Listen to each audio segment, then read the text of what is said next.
For inviting me here. I will make a little bit of correction. I'm from Pune, not from Mumbai. It's very close to Mumbai. I am very happy to see all the mixed audience here. I think we all are here from technology. We are here from facility management and commercial real estate. This makes ideal crowd for me. Thank you very much for being here and also inviting me. Yeah. So until now, we have had sessions, very good sessions, which have been talking about data, which have been talking about digitalization. I am advocate of a very fundamental step and a very simple step for digitalization and digitization, which is open systems and protocols, which will bring in open standardization. So when we see here, we are going to talk about open standards and protocols, which we all believe is the key to future because it will bring in digitalization. And how? We are going to see it now. So when I look at the buildings to be automated, I look at three options that can be used. The option number one is a monolithic solution. Now the monolithic solution is end-to-end made by one vendor, wherein you have a lot of things coming in to your current need. So for example, we even in the panel discussion saw that every individual is different and every individual from their BMS system expects different things. So our panel was expecting air quality, water management, and the communication between different objects when it comes to airports. So when we have a single monolithic solution, we can have the need sufficed for that period of time. Yeah? And when we want to extend it, the operational cost might increase. So when we think about a monolithic solution, we might have increased cost of operations.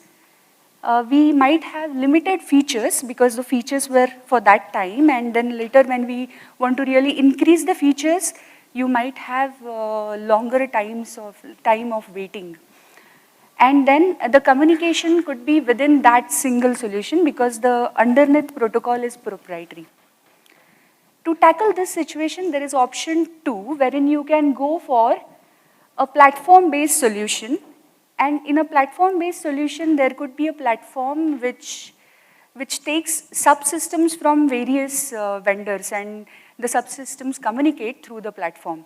Now what happens with the platform-based solution is at a point in time, whenever you want to actually integrate different subsystems, it will raise your cost because then the validation has to be done with the new subsystem with all the old subsystems. Yeah? You will have the reduced scale-up because the platform would be probably proprietary and available only to the investors and the implementers of the platform. And it will also create niche. Communication would be in that single solution or the repeated versions of that solution. So if I have, say, in my X building the same solution, it will communicate. In Y building, it will communicate. Having a different solution in other building will not communicate with each other. So what option do we have is the option of a solution designed based on open standards and protocol. So when we look at open standards and protocol, we have a cooperation-based model. So every individual who wants to develop a product or every company who wants to develop a product or a solution, develop it based on the open standard and protocol, which is actually managed by a central body. So your cost of standardization is also going down. You will have reduced capital as well as operational cost. It reduces the capital cost because anybody who is knowledgeable in the same domain or wants to develop some product can take the open standard and protocol and develop the product. Operational cost reduces because then there is a chance of replacing. It will have the standardization cost reduced, central body, and it will have rapid scale up because anybody can make a community and contribute to it. When we look at all the three options, eventually we tend to go to the idea of open standards and protocols. These are the fundamental steps to digitization. When we have, say, a huge facility with smaller needs, or small facility with many needs, we don't realize, whether all the solution they are talking to each other or not talking to each other is okay or not. Whether all my building tools are connected to each other is important or not. But when this expands, it is important that everything talks to each other so that we have a better comprehension about our own situation. When we look at the third option of open standard and protocol, it also basically supports us to look at the business value in different terms of its principles. The first one is the principle of alternatives. So when we have open standards and protocols, you have enormous possibilities and alternatives which you can replace with. Then you have a principle of substitution. Every time that we say we buy a car, in that car, there would be a depreciation cost and you want to replace it to bring the business value. And there are several such examples in the business wherein you need substitution to keep the same profits coming in. Open standards and protocols give you plethora of available products which will help you substitute. And eventually, it brings in the principle of future benefit. Now, since morning we have been talking about future benefits, so I'm not going to touch upon it so much. I'm going to move to the next one, which is very, very important in terms of, it has suddenly become my favorite because of the situations that we are going to face in future. When we talk about the buildings, we have so many things to think about. We want to think about what is the space, what is the place. We want to think about windows and facades. We want to talk about also the fire alarms and fire systems. We want to talk about the escalators, elevators, and enormous number of things together. What is very important and fundamentally makes sense is when these systems are connected and they are talking to each other. And then it brings up incredibly high value of quality and quantity of data. When you have the quantity and quality of data, you're able to actually do a lot of analysis. In my building, something failed. Why did it fail?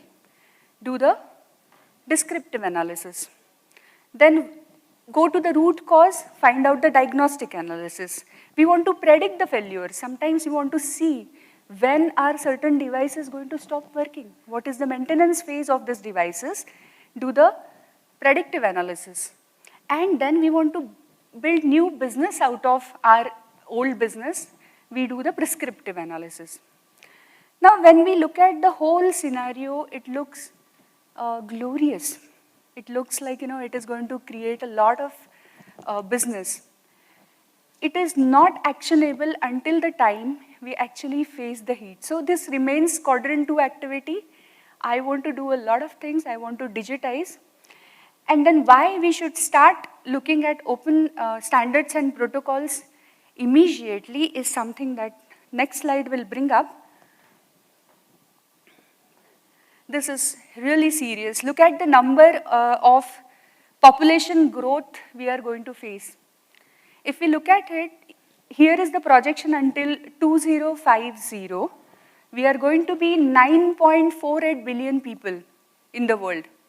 Look at what is going to happen with the region Asia. Asia is going to be the most populated region. I mean, that's not magic. It is going to happen like this. And when you look at this kind of growth, as we were looking at digitization as threat, like automating something as a threat would never come in picture because you will anyway need this with the kind of population growth we are going to have. So you will need your own data first to come up with your prescriptive analysis.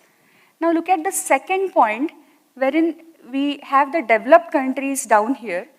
they have the population growth what we have today, which means they can learn their lessons from what we are doing today. And we will have in Asia the situations which are unseen. Yeah? So this is more serious than we think. This is more than the business value aspect that we think. Asia would need a profound data analytics, as we will have the situations wherein that amount of complexity and complication would not be generated anywhere else in the world. Right? So fundamentally, when we go to all this part, what we bring into picture is the first step done right, that is using the open standard and protocol, which will help all the facilities that you have, all the devices that you have, talk to each other seamlessly.